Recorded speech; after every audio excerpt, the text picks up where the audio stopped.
ay mailangan namin sa aming pamumuhay sa araw-araw, Panginoon. Purihin ka, O Diyos. Dakilain ka, Panginoon, sa lahat ng aspeto ng aming pamumuhay, Panginoon. Ikaw ang aming karunungan, Panginoon. At ikaw, Panginoon, ang aming buhay. Ikaw ang aming ilaw, Panginoon, sa katagumpayan, Panginoon, ng aming paglakad, Panginoon. Hallelujah. Hallelujah, Lord God. Kami nagpapasalamat sa lahat, Panginoon, sa ginagawa mo sa amin sa araw-araw, Panginoon. Lord, dalangin ko, Panginoon, Lord. Dalangin ko, Panginoon, sa bawat isa, O God, sa pangalan mo, Jesus, na ikaw, Panginoon, Lord, ang siyang palaging manguna sa amin, Panginoon. Ikaw mag-lead sa aming buhay, Panginoon. Paunahan mo ang aming kaisipan, Panginoon. Paunahan mo, Panginoon, ang aming mga puso, Panginoon. Dahil ang lahat ng ito, Panginoon, Lord, ay hindi namin magagawa kung wala ka sa aming mga buhay, Panginoon. Lord, ipinagkakatiwala namin ang lahat, Panginoon. Ipinang iyong ministry na sa lugar na ito, O God, ay ipinagkakatiwala namin sa iyo, tinataas namin sa iyo, O God. Sa pangalan mo, man, sa pangalan mo in Jesus Christ, Lord, at sa iyong banal Espiritu, Lord God, gabayan mo ang lahat ng ito, Panginoon, dahil ang lahat ng ito, Panginoon, ay sinimulan mo sa aming mga buhay. Bigyan mo kami, Panginoon, Lord, ng dakilang paggabay. Bigyan mo kami, Panginoon, ang pagsubaybay sa aming, Panginoon, upang malakaran namin ang lahat ng ito, Panginoon, Lord. Purihin ka, O Diyos. Ang gabi ito, Panginoon, ay tinataas namin para sa iyo, aming Panginoon. Ikaw ang Alpha, ikaw ang Omega, Panginoon. Lord, alam namin na ikaw lamang, Panginoon, ang Diyos. Ikaw ang ilaw, Panginoon, at ang buhay, Panginoon. Itinataas namin, Panginoon, iyong kapangyarihan, ang iyong pangalan, Panginoon. At sa gabi ito, Panginoon, Lord, mag-iilaw ka sa aming mga buhay, Panginoon. Magbibigay ka sa aming, Panginoon, Lord, ng katag at katagumpayan sa aming mga buhay. Tinataas namin ang lahat ng ito, Panginoon, Lord, at tinataas namin sa aming dalangin, Panginoon, na ikaw, Panginoon, Lord God, ang siyang mananatili sa aming mga buhay, Panginoon. Hallelujah, Lord God. Purihin ka, O Diyos. Ang gabi ito, Panginoon, Lord, paunahan mo, Panginoon, na buksan, Panginoon, ang iyong gawain na ito, Panginoon, upang malaya kami at magkaroon ng tunay na kagalahan na maibigay sa iyo at tunay na pasasalamat, Panginoon, para sa aming katagumpayan, Panginoon. Purihin ka, O Diyos. Dakilain ka, Panginoon, sambahin ang iyong pangalan. Sa iyong pangalan na aming tataas, na ikaw lamang, Panginoon. Wala na iba, Panginoon. In Jesus' mighty name, na aming tagapagligtas. Mula noon hanggang ngayon at magpakailanman. Purihin ka, O Diyos. Sambahin ang iyong pangalan in Jesus' name. Amen.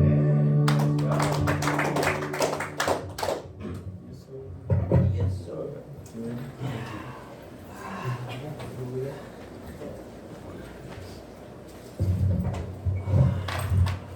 Amen. Mapagpalang gabi sa ating lahat, mga kapatid. Purihin ng Panginoon sa ating mga buhay. Dito tayo sa gawain ng Panginoon, mga kapatid. At testimony time. Alam ko na maraming magka-testimony na mga kapatid na ginawa ng Panginoon na marami man tayong plano, mga kapatid, pero the best pa rin ang plano ng Panginoon. Bago tayo makapagplano, may plano ng Panginoon sa ating mga buhay, mga kapatid. Di pa natin nabibigkas, the best pa rin ang plano ng Panginoon na gagawin. Meron man tayong mga sitwasyon, mga kailangan na gawin, mga kapatid, pero ang ating Panginoon pa rin ang masunod sa ating mga buhay, mga kapatid. Kaya purihin ang Panginoon sa buhay ng bawat isa. Alam ko na meron ng nakahanda na patotoo sa bawat isa, mga kapatid. Kaya purihin ang Panginoon yung mga inspire na patotoo, mga kapatid. Lalo na yung mga galing bakasyon, mga kapatid. Maraming patotoo yan. Mga isang oras siguro yan.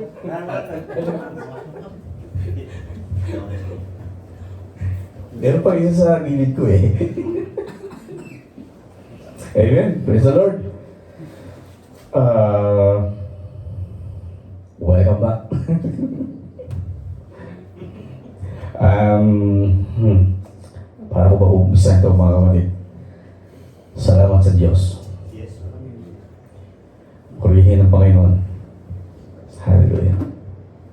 Gusto ko lang mga kapatid na ang tawag doon, i-testimony mga kapatid yung grasya ng Panginoon na pag lagi pinaparana sa akin mga kapatid.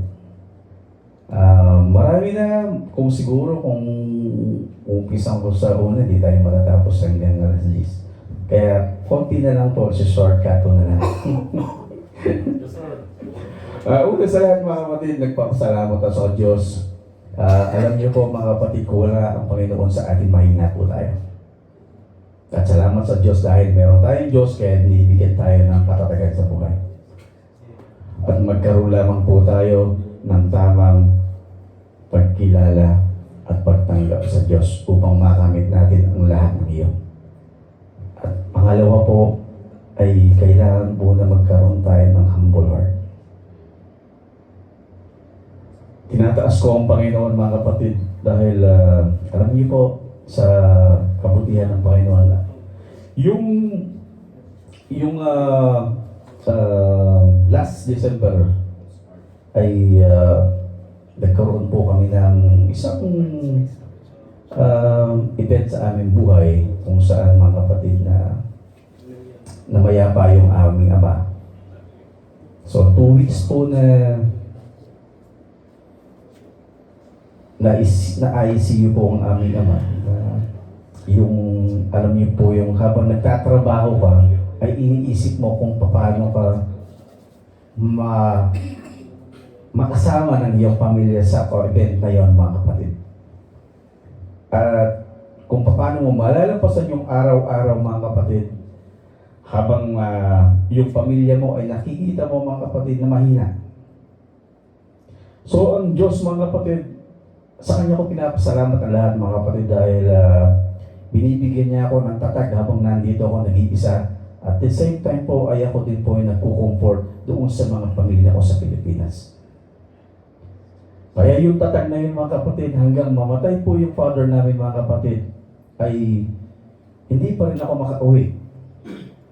Gusto ko man maabutan ng buhay ang ama namin, subalit hindi nagkaroon ng pagkakataon. Kaya ipinalangin ko sa Panginoon, kung will niya na makita ko, for the last time, ang aking ama, ang purpose niya, ang mananaig kung ako ay pinamigyan na makauwi. So, ang sabi po sa aming mga kapatid, malabo po talaga akong makauwi. Kaya hindi ko na po inasahan na ako ay makauwi. Inasahan ko na lang na bigyan ng pagkakataon ng aking sarili sa araw-araw na ipanalangin ang mga aking pamilya at ang aking ama kung saan man siya naroon. At pinagkatiwala ko na lang sa lahat, sa Diyos, ang lahat ng mga bagay na nangyayari sa aming mga buhay. At ganoon pa mga kapatid, sa kabutihan ng Diyos, ay ang aking mga kasama, hindi sila nagkaroon ng emergency vacation dahil namatay ng kapatid, napatayan ng pamilya, engineer QC at safety. Subalit sa kabutihan ng Diyos mga kapatid, pinagbigyan niya po akong makauwi. At bakit ako ang nabigyan at napili? At hindi lang po yun mga kapatid, ang sabi ng company, ay napakataas ng ticket. Eh sabi ko, paano ako makakauwi nito? Wala at na-short at naipadala ko lahat. So, paano pa ako makakauwi? At ganun nang nangyari mga kapatid, sabi ko sa family ko, pag-pray na lang natin ng ating ama at talagang hindi ako makakauwi. At nung time na yun mga kapatid, tinawagan ako ng aming manager at sabi sa akin, mag-report ka sa HR at ibubok na namin ang ticket mo. Tapos nagpunta po ako doon sa HR namin. Sabi po sa akin, inaprubahan yung pag-uwi mo. So, meron po akong request na 10 to 15 days na makauwi. Subalit, binigyan po ka ng full vacation at higit pa doon sa aking hinihiling. Kaya naging 40 days. Subalit yung 40 days na yun, mga kapatid, ang sabi sa akin, pwede mong kuhain ng 2 months. Pero sabi ko, 40 days lang. Kaya nagkaroon po ka ng 40 days. Kaya mas higit pa doon sa aking hinihingi na 10 to 15 days. Ganun po ka tapat ang Panginoon sa ating buhay, mga kapatid. Yung buong pagtitiwala natin, mga kapatid, yung buong pananalig natin na magagawa ng Diyos ang lahat sa mga hindi natin kayang gawin, wala pong imposible sa Panginoon. Basta nasa Kanya po yung ating pagtitiwala. At hindi lang po yun, mga kapatid. Lahat ay may purpose, mga kapatid. Ang pag-uwi ko, mga kapatid, hindi ko po ganun kalawak na inisip. Ang akala ko na ay makakauwi lang ako. Hindi pa po nagtatapos doon yung grasya at pabor na binigay sa akin ng Panginoon. Nasa airport po ako, mga kapatid. Delayed po kami ng flight. So, 4 hours po kami nandun. Sabi ko, uuwi na lang ako. Bakit? Nagkaroon pa ng abala o yung delay. So, naabang nandun po ako, bakit nga ba ako biglang napauwi? Ano ba talaga ang purpose ng Diyos? Bakit kaya? So, unang-unang naisip ko, mga kapatid, 1 hour before na magkaroon kami ng flight, naisip ko, mga kapatid, sa 3 dekada, mga kapatid, nagkaroon kami ng family reunion. Nagtagpo-tagpo lahat kami magkakapatid, hindi lang po dahil sa pagkamatay ng aming ama, kundi maipakilala ko kung sino ang Panginoon sa aming buhay.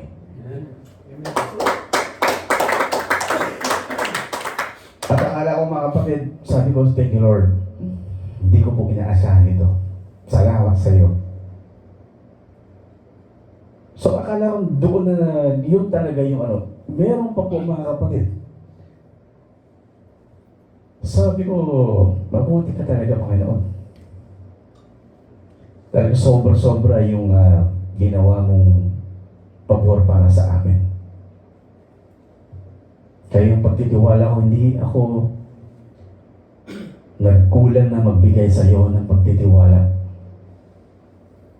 Lahat ng mga dasal na hindi ko inaasahan nangyari doon sa aking pag-uwi, mga kapatid. Sabi ko, isang dasal ko lang noon lagi na sinasambit ko na magkaroon ako ng katuwang dahil napakasarap magpuri sa Panginoon kapag sama-sama ang pamilya. At binagbigyan po ako ng Panginoon doon. Nakasama ang buong pamilya ko na sumasamba. At hindi po ako ang nagbigay ng paunlak, kundi ang asawa ko mismo. Hindi ako nagpumilit, siya mismo ang nagaya sa akin. Daddy, bakit hindi natin subukan ng magsamba na sama-sama? Kaya yung panalangin ko, mga kapatid, hindi ko po pinwersa, hindi ko po hinayaan ko lang sa Panginoon, binigay ko lang sa Kanya, pinagkatiwala ko lang sa Panginoon na sana balang araw makasama ko sa mga pamilya ko, mag-ina. At nangyari po yun. Kaya, tinataas ko po ang lahat sa Panginoon. Ang lahat. Ang grasya at pabor ay pinigay sa akin. Gila po, mga kapatid. Amen. Amen. Salamat sa buhay, mga kapatid. Talagang makapangyarihan yung ang panalangin, mga kapatid, pag ipagkitiwala mo sa Panginoon. Trust to the Lord your God, mga kapatid. At ibibigay niya yung tamang daan.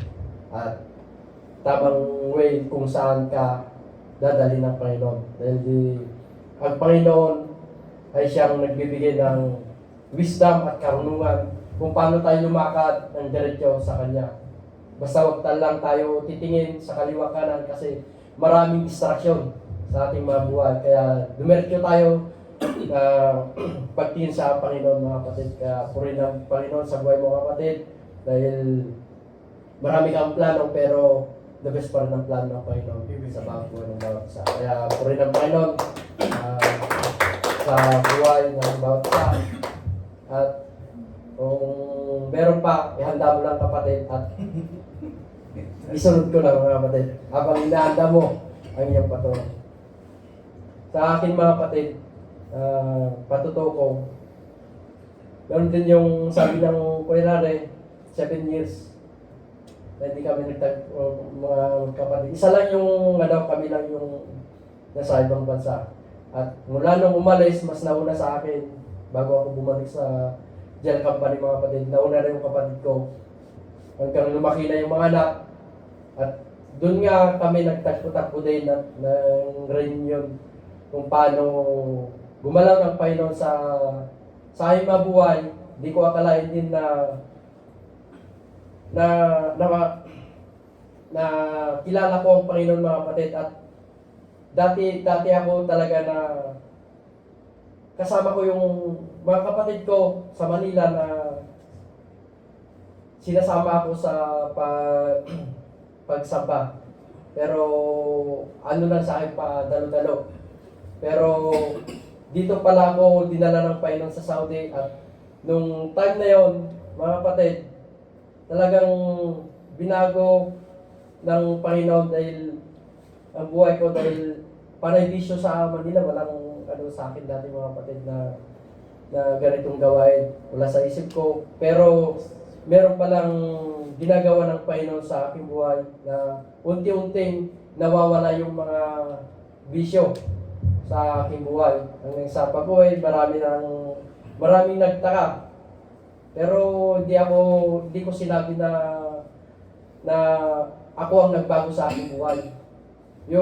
Ang ating Panginoon at ang kanyang mga salita mga kapatid, dahil mula nung narinig ko ang mga salita ng Panginoon mga kapatid, doon na babago kung paano pinahalagaan ang templo ng Panginoon sa aking buhay. Kaya maraming salamat at sa mga salita na aking napapakinggan, at ganoon din sa mga kapatid ko mga kapatid na nagkasama-sama kami. At yun nga, nagsama-sama din kami na pumunta sa gawain ng Panginoon, at nakasama ko din yung mga pinsan ko na isa din yung pinupuntahan na panambahan na doon sa aming mga kapatid, at kasama ko hanggang sa pabalik ang mga kapatid ko na sa kanilang mga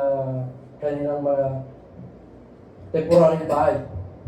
Kasi hindi naman tayo taga rito mga kapatid, at pupunta din tayo sa ating Panginoon. Kaya purihin ang Panginoon. Ito ang aking patuto na hindi natin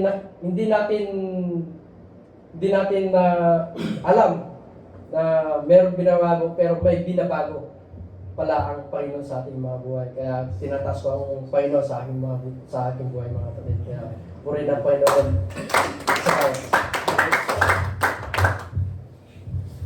Kung wala na, may kakanta yata mga kapatid.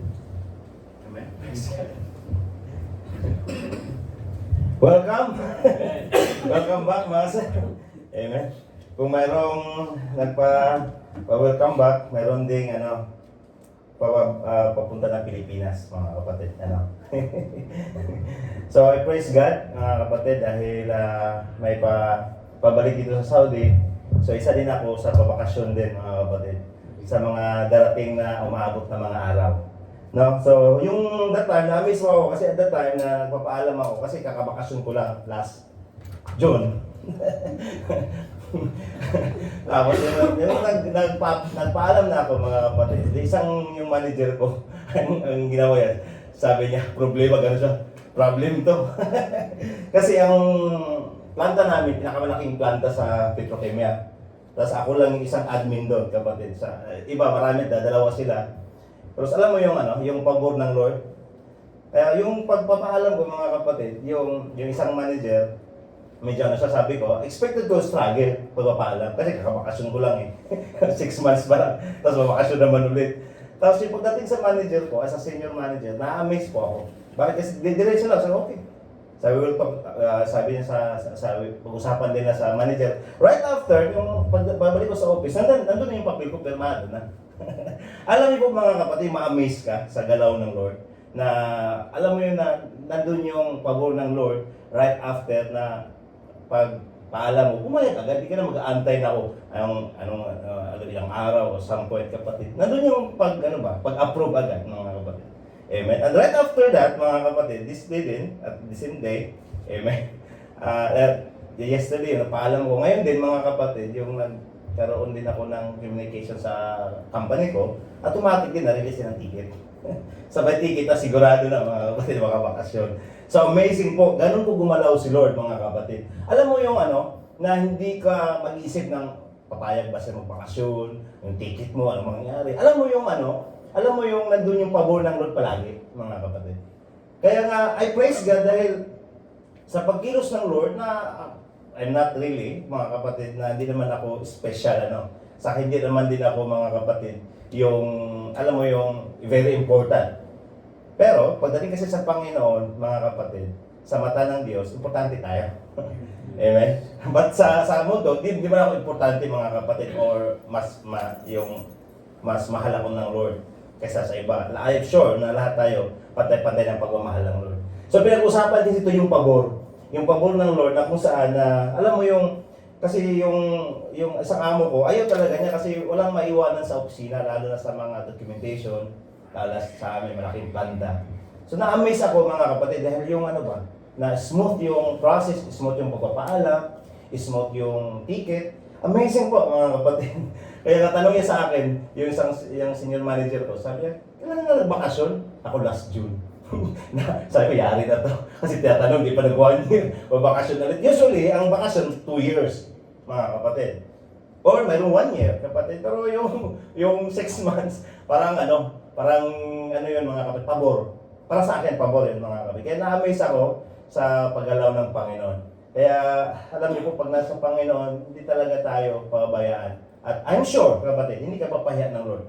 Lalo na pag ating mga desires is naka-align sa Kanya. Kasi yung pag-uwi ko din is, ito yung time na expected na luluwal na yung panibagong kaloob ng Lord na buhay sa iyong lingkod.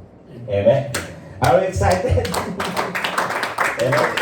Excited tayo, mga kapatid, sa gagawin ng Lord. Pero natanong ba natin, mga kapatid, na excited ba tayo kung nasa langit na tayo? Parang sa langit, tahimik ka. Mga Kuya Nils, iba na yung pag-usapan na. Ito yung kanta, mga kapatid, na kung saan, na ano kayang meron sa langit, kapatid, na ito yung ating, permanenteng residente. Kapatid, which is, na tayo temporary dito, na kailangan, mahalaga kapatid, is yung pagdating naman, bakasyon tayo, excited. Pagdating naman sa kalangitan, mga kapatid, is dapat maging excited din tayo. Tama po ba? Excited ba tayo mapunta sa langit, mga kapatid? Amen. Mahina. Amen. Ito mga kapatid, ang sabi ng Book of Revelation 21, ang sabi niya, okay. Meron siyang sinabi dito mga kapatid, na magiging bago na ang lahat. Amen. Okay, sabi niya dito, I heard a loud shout from the throne saying, "Look, God's home is now among His people." It means that the Lord is dwelling in His people. Ito yung pagbaba ng New Jerusalem. Ang sabi niya dito, and He will live with them, and they will be His people. God Himself will be with them. He will wipe every tear from their eyes. Amen. And there will be no more death or sorrow or crying pain. All these things are gone forever. Di ba na-excited doon? Wala ng sakit, wala ng kamatayan, wala ng iyakan, wala ng suro, mga kapatid. Ang sabi niya sa 5, and the one sitting on the throne said, Revelation 21:5, ang sabi niya, I'm making everything new. Mga kapatid, amazing po Amen. Excited tayo? Hallelujah. Na ano ba yung meron doon, mga kapatid, na inahanda ng Lord sa ating mga buhay? Amen pa lang, awitan natin si Lord. Amen. Thank you, Jesus. How I long to breathe the air where pain is gone and mercy feels the sweet. To look upon the one who bled and saved me, and walk with him for all eternity.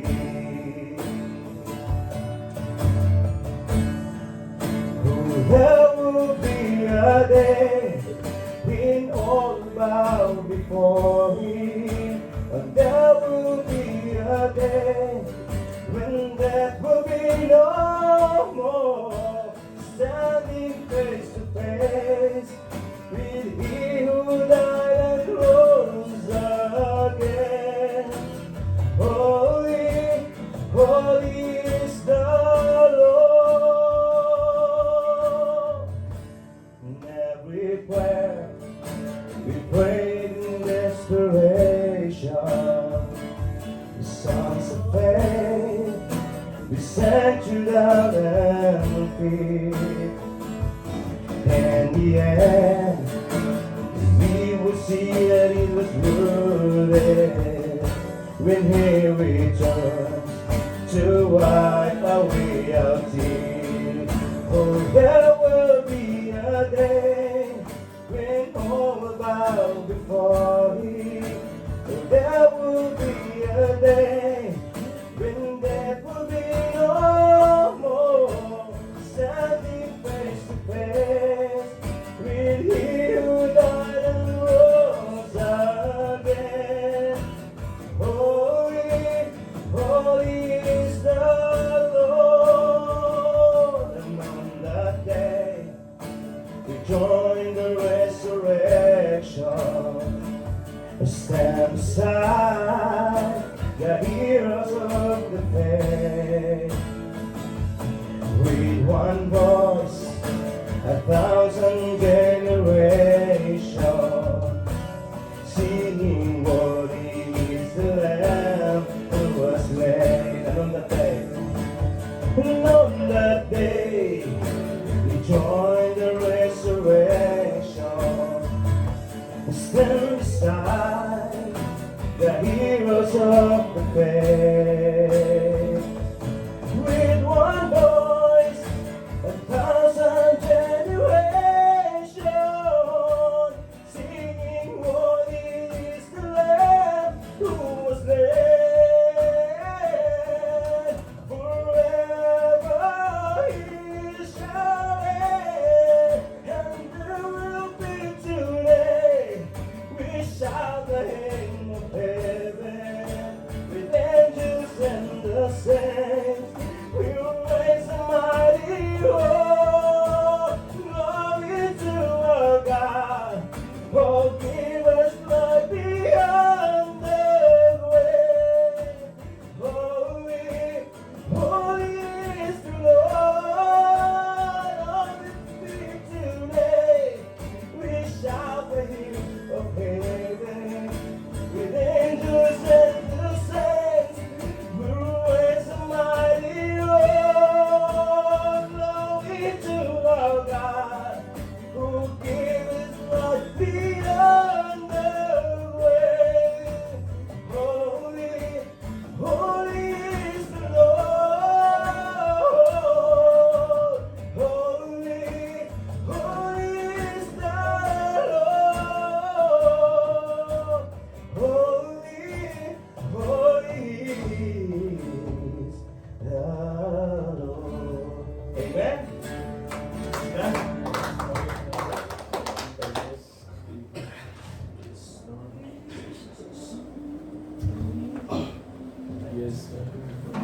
Amen. Isang pinagpalang gabi po sa ating lahat. Salamat sa buhay ng ating magaling at pinagpalang boses ng ating Brad Mills. Hallelujah. Talagang Panginoon sa kanyang buhay. Hallelujah. Magbabakasyon na siya. Hallelujah. Mas nauna ko. It's giving time mga kapatid. Pero bago po sa giving time mga kapatid, no? Nais kong pasalamatan ng Panginoon sa pagkilos niya sa bawat buhay ng bawat isa. Yes. Hallelujah. Natunay nga po na mabuti talaga ang Panginoon. No? Dahil kung paano ipinatotoo ng mga kapatid ang kabutihan ng Panginoon, no? Talagang is the working God, is a working miracle sa ating mga buhay. Mayroon mang nawala, no, sa isa sa mga membro at mahal natin sa buhay, pero ang ginawa ng Panginoon, no, tiniipon niya ang isang pamilya at nagpakilala siya, hindi po ba? Kaya talagang ganun kabuti ang Panginoon, no? Hallelujah. Kaya ako yung nagpapasalamat din sa Panginoon, no? Dahil even though na ganun din na naganap sa buhay ng inyong lingkod na last sa December 24, na mayapa rin po yung kapatid ni Sister White. Yun po yung kababata ko rin po. Kasama ko siyang nagbabasketball nung araw, kasama ko sa mundo nung araw. Purihin ng Panginoon. And nung nagkaroon ng pandemic na na-milestroke po siya at namayapa po siya last December 24. Hallelujah. Kaya kung mapapansin ninyo na hindi yun yung magiging dahilan para uminto po tayo, no? Dahil patuloy lang po tayo sa paglilingkod ng ating Panginoon na mayroong mga nagaganap, may mga sitwasyon man, mabuti ang Lord kasi ang Panginoon patuloy siyang nagko-comfort, no, sa bawat buhay natin. No, amen. Kaya talagang ang pasasalamat ko sa Panginoon is laging nandoon, no, hallelujah. At the same time kay Sister White, ganoon din, no, kinomfort siya ng ating Panginoon, amen, hallelujah. Dahil siya naman talaga ang magko-comfort, hindi kung sino-sino pa man, hallelujah. At nagpapatuloy sa gawain ng Panginoon. Yun po ang pinaka-importante sa ating buhay. Magpatuloy tayo, no? Ano man ang circumstances na maganap sa ating mga buhay, go. Because we have a God, no? Big God than our circumstances, than our situation, no? Hallelujah. Maliit lang yan. Maliit lang yung problema yan, pero ang ating Panginoon malaki. Amen po, no?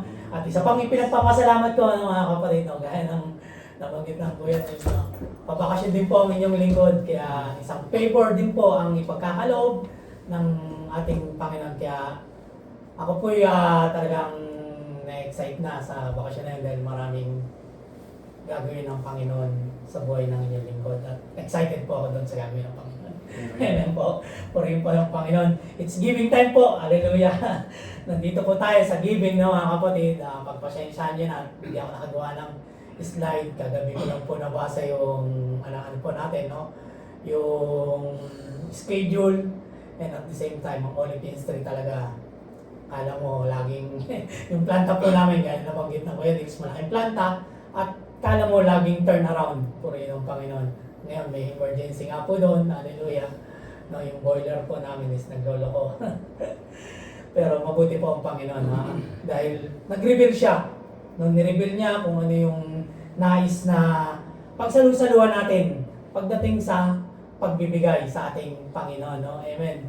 So, lahat naman po tayo rito is believers ng ating Panginoon, hindi po ba? Amen? Amen. Na we are claiming that we are born again Christian, hindi po ba? Amen. So if we are believers of Jesus Christ, dapat ang buong buhay natin is nakalaan lang talaga sa ating Panginoon. Na wala na tayong ibang iniisip, kundi ang ating Panginoon. Ano ba ang pinagagawa ng Panginoon sa ating mga buhay? Kasi if you are a believer of Jesus Christ, He will give you the Comforter, no? He will give you the Holy Spirit. At pag natanggap mo yung Holy Spirit na yun, ano ang magiging kasunod? Same thing sa nireveal niya dito sa Book of Acts. Book of Acts, hallelujah, babasahin ko po sa inyo, no? Hallelujah. Kasi nung matanggap ng mga mananampalataya ang banal na Espiritu Santo, ano ang nangyari sa event na to? Sa Acts 4:32, sabi doon, nagkaisa ang mga mananampalataya sa damdamin at isipan. Yan na po natin, ha? Kailangan makasakay tayo, mga kapatid. Ito tayo, nasa iglesia tayo. Sinabi natin kanina, we are believers. We are the follower of Jesus Christ. Amen? And we receive the Holy Spirit. Same thing dito, nang nagkaisa sila ang mga mananampalataya sa damdamin at isipan. Amen? Sa iglesia pong ito, pag ganito po ang nangyari, mga kapatid, magiging magaan ang lahat. Magiging magaan ang lahat, mga kapatid. Hallelujah. Pagka no hindrances, mga kapatid. Pag walang pumipigil, pag full mong isinuko sa Panginoon, at pag isinuko mo sa Panginoon, mga kapatid, for sure, yun ang pangako niya. Ang pangako ng Panginoon, hindi nababali. Hindi nababali, mga kapatid. Tapat siya sa kanyang mga pangako. Pag sinabi niyang pagkakalob ko sa iyo, Banal Espiritu Santo, ipagkakalob niya sa iyo. If your heart is right. Amen? Kaya sa pagbibigay, mga kapatid, we are in the giving, no, mga kapatid. Sabi dyan, nagkaisa ang mga mananampalataya sa damdamin at isipan. Hallelujah, no? One is spirit in heart, no? And in mind, mga kapatid. Itinuring ng bawat isa na kanilang mga ari-arian, amen, ito na, ay hindi lang para sa kanilang sarili, kundi para sa lahat. Amen. It's giving time po. Ano po ang possession na meron tayo? Amen. Kaya dito, abang nireveal sa akin ng Panginoon, no, sabi, believers, no, hallelujah, share all your possession. Pumasok pa sa isipan natin yon nung tayo tanggapin natin ang ating Panginoon sa ating buhay. O pagka dumarating lang ang araw ng gawain is tayo naririto for the sake na may gawain. Hallelujah. Dahil isa ito sa pinakamahalaga, mga kapatid. No? Ang giving. Isa ito sa itinuturo sa atin ng Panginoon. Paano ibinibigay ang oras mo? Paano mo ibinibigay ang lahat ng meron ka na kung saan kanino nagmula. Yes, meron tayong magandang trabaho. Sino ang nagbigay? Dapat makita natin, mga kapatid, kung sino yung tunay na blesser. At hindi natin tinitignan kung ano ang blessing na meron tayo.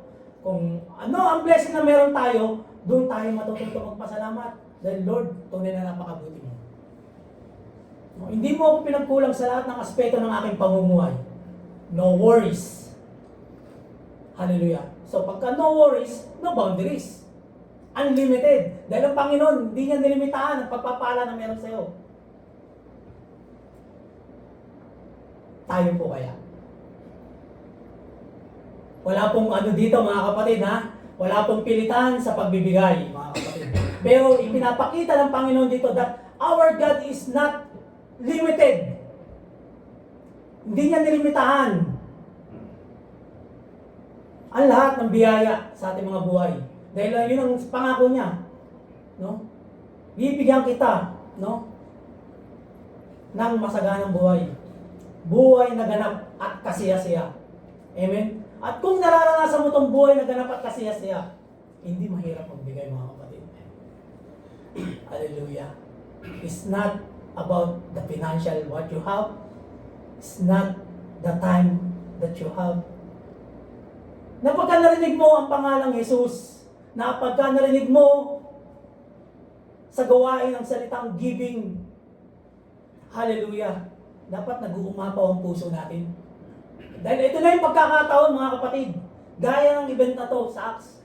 No? Hallelujah, sabi nila, itinuring ng bawat isa ang kanilang mga ari-arian ay hindi lang para sa kanilang sarili, kundi para sa lahat. Patuloy ang paggawa ng mga apostol ng mga kamangamangang gawa bilang patunay na ang Panginoong Hesus ay talagang nabuhay muli. Buhay ang Panginoon natin, mga kapatid. Amen? Amen. Hallelujah. At lubusang pinagpala, nakita nyo, mga kapatid, at lubusang pinagpala ng Diyos ang lahat ng mananampalataya. Hallelujah. Pagpapalain tayo ng ating Panginoon, mga kapatid. Maniwala tayo, manalig tayo. Hallelujah. Noon, nakita natin, di ba, may nag-aan din sa giving. Pagka ganito yung palad, ang palad natin. Hallelujah. Paano mararanasin yung sinasabi dyan na lupos ang pinagpala kung ganito? Nakatikom ang ating mga kamay. Hallelujah. Hindi sila nagkulang sa kanilang pangangailangan. Amen. Hallelujah. Ganyan po kabuti ang Panginoon. Hindi sila nagkulang sa kanilang pangangailangan dahil ipinagbili ng mga may kaya ang kanilang lupa't bahay. At ang pera ay ibinigay nila sa mga apostol at ibinigay naman ito ng mga apostol sa bawat isa ayon sa kanilang pangailangan. Amen? Mga kapatid, yung ibinibigay po natin sa giving na ito, sa box na yan mga kapatid, hallelujah, yan po yung nagagamit din sa panambahang ito. Na which is, hallelujah, hallelujah, isa kayo sa nagiging kasangkapan sa gawain ito. So, napakasaya sa puso mga kapatid na yung naging isa tayong partaker, hallelujah, sa gawain ito mga kapatid. Kaya wag po natin limitahan, hallelujah, no? Dahil ang Panginoon, hindi niya nilimitahan ang pagpapala niya sa bawat buhay ng bawat isa sa atin na naririto sa loob ng kanyang sanktuaryo. Amen? Hallelujah. Kaya mga kapatid, hallelujah, kung paano nagawa ito ng mga mananampalataya, kung paano nila shinare, kung ano ang meron sila mga kapatid, dalangin ko, hallelujah, na sa gabing ito ay magbubukas ang Panginoon sa bawat puso at isipan ninyo. Amen? Hallelujah. Maraming salamat po sa gabing ito. Hallelujah. Tayo po tumayo. Hallelujah. Hallelujah. Hallelujah. Batid ko na sa oras na ito. Hallelujah. Nagturo ang Panginoon. Hallelujah. Sabay-sabay tayo manalangin, mga kapatid. Ipanalangin natin. Hallelujah. Na magamit tayo ng buong buo. Hallelujah. Sa iglesia ito. Hallelujah. Pag sinabing buong buo, no boundaries mga kapatid. Hallelujah. Na wala tayong ibang iisipin kundi mabuti si Lord. Amen? Hallelujah. Taas po natin ang ating kamay sa ating Panginoon. Hallelujah. Tanda. Hallelujah. Na tayo ay nananalig at naniniwala sa ating Panginoon. Na tanda na isinuko natin ang ating mga buhay sa ating Panginoon. Dahil kung ating isinuko ng totohanan ang ating buhay sa ating Panginoon, hallelujah, anong sabi niya? Pagpapalain niya tayo. Amen. Hindi mo kailangan abulin ng pagpapala. Hallelujah. Ang kailangan mo ngayon, kapatid, kilalanin mo ang tunay na blesser ng buhay mo. Amen. Hallelujah. Hallelujah. O amang Diyos na banal, hallelujah, purihin ang pangalan mo. Hallelujah. Maraming salamat, O Lord God. Hallelujah. Na sa mga oras na ito, Lord God, ay ipinagkaloob mo sa bawat buhay namin ang banal na Espiritu na ipinangako mo, O Lord God.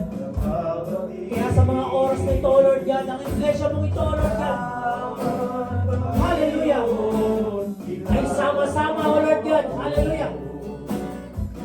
Sama-sama, hindi lamang magpupuri sa iyo, Lord God, hallelujah, sasamba sa iyo. Sama-sama, sa isang puso, sa isang isipan, upang maglingkod sa iyo ng buo, O Lord. Magpapagamit sa iyo ng buo, O Lord. Hallelujah. Lord, I pray, O Lord God, sa mga oras na ito, Lord God, Lord, alisin mo ang lahat ng mga influences, ang lahat ng pumipigil, O Lord God, hallelujah, na hindi nakakalugod sa iyo, Lord. Hallelujah. Hallelujah. With the help of the Holy Spirit. Hallelujah. Kaya sa gabi nito, Lord God, salamat, O Lord God, sa pagtuturo mo, Lord God. In the book of Acts, O Lord God, hallelujah. Na kung saan, O Lord God, hallelujah, nang maranasan nila ang banal na Espiritu Santo, they share, O Lord God, kung ano ang meron sila.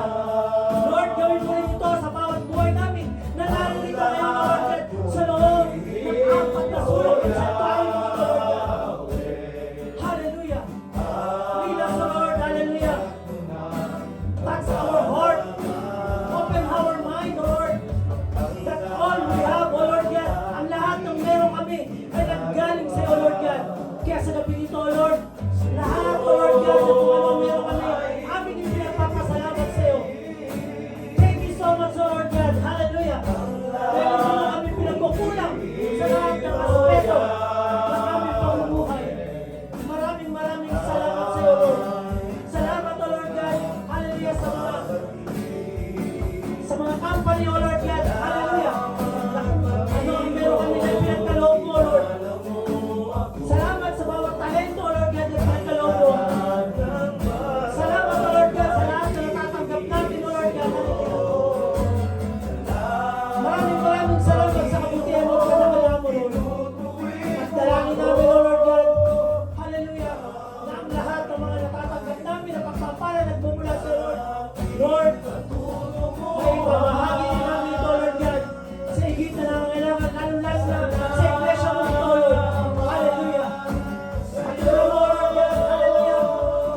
babanggitin pa at kurang ang salitang pasasalamat sa lahat ng ginagawa mo sa aming mga buhay, Lord God. Hallelujah. Hallelujah. Napakabuti mo, Lord. Napakabuti mo. Hallelujah. Kaya, hallelujah. Hallelujah. Hallelujah. Hallelujah, Lord. Pagpapuri, pagsamba, paggalang, pagdakila, pagluwalhati ay nararapat lamang sa iyo. Hallelujah. Patuloy ka namin papupurihan, pasalamatan. Hallelujah. Sa ngalan ng Ama, ng Anak, at ng Espiritu Santo, ang lahat ng pinagpala sa gabi nito ay magwiwikalang. Amen. Amen.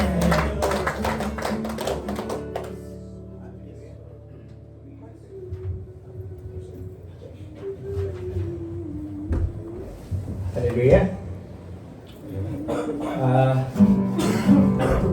Nakapagbatihan na po ba kanina?